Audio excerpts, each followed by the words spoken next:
Selamat malam saudara-saudaraku. Apa kabar malam hari ini?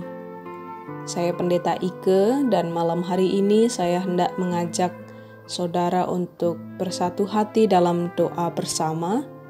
Namun sebelum kita berdoa dan sebelumnya kita juga akan merenungkan sabda Tuhan, saya mengajak saudara untuk mengkhususkan diri untuk mengambil saat hening secara pribadi, mempersiapkan doa malam kita pada hari ini. Saudara dipersilahkan mengambil saat hening.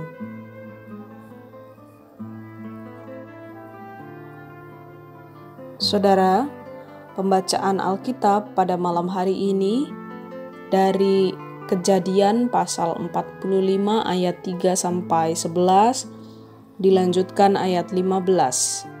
Kejadian pasal 45 ayat 3 sampai 11, dilanjutkan ayat 11. Dan Yusuf berkata kepada saudara-saudaranya, "Akulah Yusuf. Masih hidupkah Bapa?" Tetapi saudara-saudaranya tidak dapat menjawabnya, sebab mereka takut dan gemetar menghadapi dia.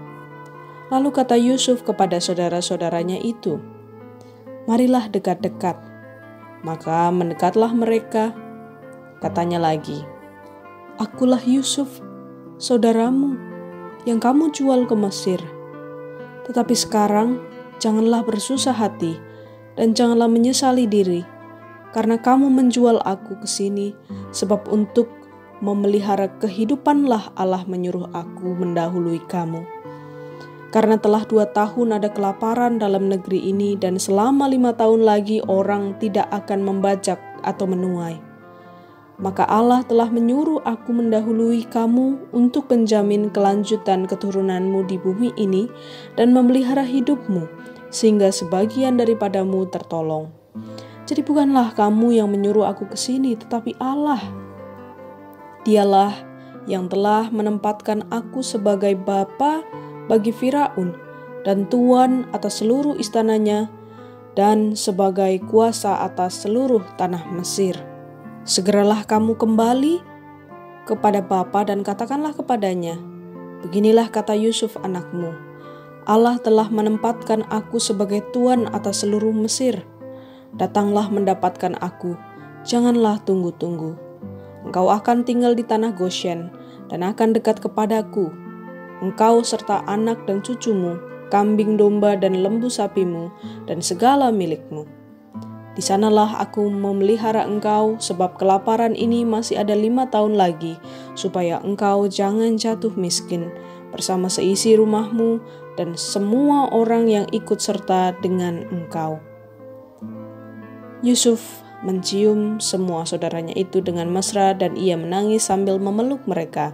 Sesudah itu barulah saudara-saudaranya bercakap-cakap dengan dia. Saudara, pada malam hari ini secara khusus kita akan bicara tentang trauma dan pengampunan.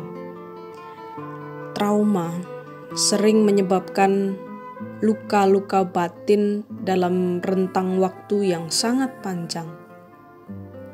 Perjumpaan dengan orang lain dapat membuka kembali ruang luka batin, tapi perjumpaan itu juga dapat memulihkan luka itu sendiri. Dan inilah yang terjadi pada Yusuf. Pengalaman Yusuf dianiaya dan dijual oleh saudara-saudaranya telah menorehkan luka-luka yang dalam di dalam hatinya. Yusuf sebagai seorang yang mempunyai kuasa di Mesir pada waktu itu, sebetulnya memiliki kesempatan untuk membalaskan dendam kepada kakak-kakak yang telah menganiaya dan menjualnya. Tetapi Yusuf memilih untuk mengampuni ketimbang melampiaskan dendam kepada kakak-kakaknya. Mengapa? Setidaknya dalam bacaan kita terlihat jelas alasan Yusuf. Yang pertama adalah Yusuf melihat peristiwa dari perspektif yang berbeda. Melalui tindakan saudara-saudara Yusuf yang menjualnya, Yusuf justru mengimani bahwa Allah diimani telah membawa Yusuf ke Mesir agar ia menjadi penyelamat bagi keluarga dan bangsa Mesir.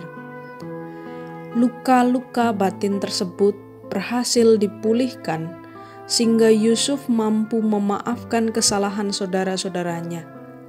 Bahkan Yusuf sendiri mengembangkan suatu refleksi teologis tentang rencana dan karya Allah yang memelihara seluruh saudaranya dan keselamatan banyak orang dari kelaparan.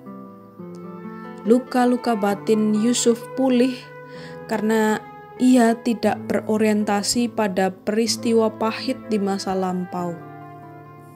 Sebaliknya, Yusuf berorientasi pada keselamatan Allah. Alasan yang kedua mengapa Yusuf justru bisa mengampuni saudara-saudaranya adalah hanya orang yang telah berdamai dengan dirinya sendiri yang bisa meyakinkan orang lain.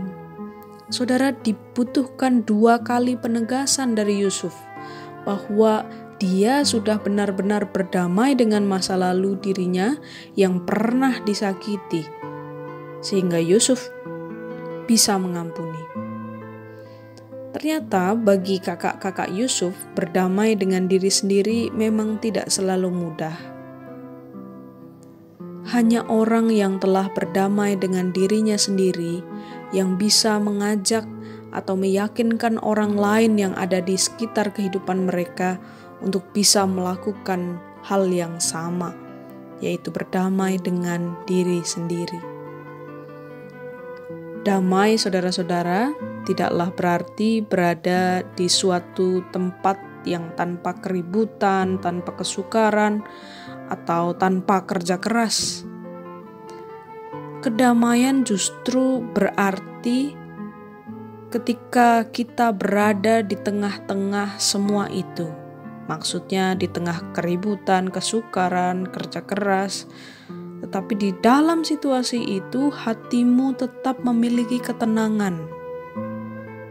Itulah makna kedamaian sejati. Tindakan balas dendam terjadi karena orang tidak mampu berdamai dengan masa lalunya. Dia tidak mampu berdamai dengan tindakan-tindakan buruk yang pernah dialaminya. Sehingga ketika dia di atas dalam posisi yang aman, nyaman, maka dia merasa perlu membalas orang-orang yang telah menyakiti hatinya. Saudara, semoga kita tidak melakukannya dan memilih untuk mengampuni sebagai jalan untuk mewujudkan kedamaian yang sejati. Tuhan menolong kita. Amin. Saudara-saudaraku, pada malam hari ini kita akan berdoa dan merespons doa dengan diucapkan.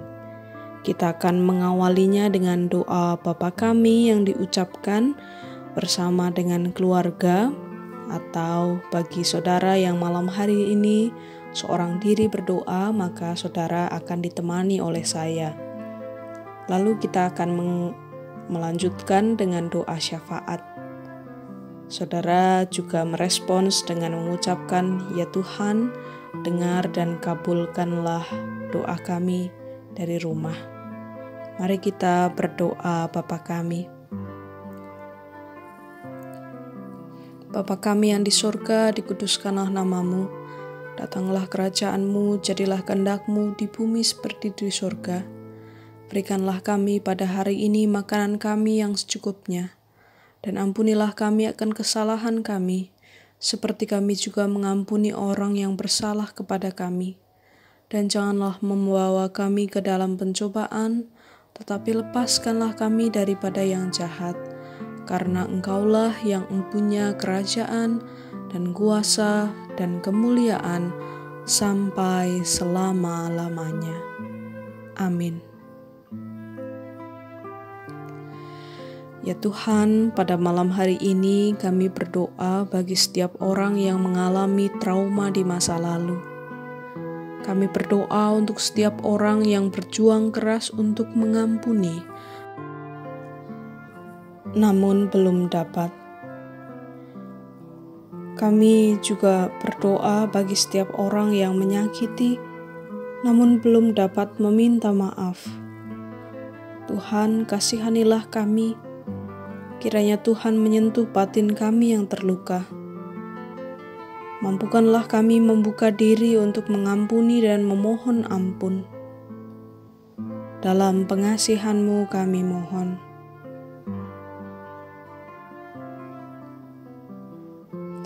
Ya Tuhan yang Maha Penyayang, di tengah pandemi COVID-19 ini kami berdoa untuk anak-anak yang berjuang dalam memperoleh akses pendidikan. Nyatanya pembelajaran online tidak dapat dinikmati oleh semua anak-anak di Indonesia. Kami berdoa untuk orang tua yang berusaha memberikan fasilitas belajar bagi anak-anak mereka. Berkati juga guru-guru yang dengan segala daya dan upaya menciptakan metode pembelajaran yang dapat diakses oleh anak-anak. Tuhan merahmati mereka dengan semangat dan kreativitas.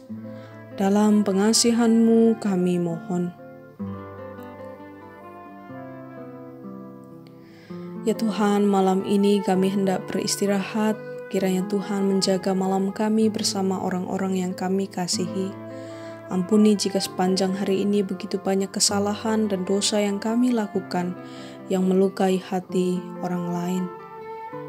Izinkanlah esok pagi kami memperbaiki diri dan memohon maaf kepada mereka yang hari ini telah kami sakiti. Biarlah esok menjadi hari yang penuh semangat bagi kami. Inilah doa kami ya Tuhan, dalam pengasihan-Mu kami memohon. Amin. Tuhan menjaga dan melindungi malam saudara. Tuhan menyertai.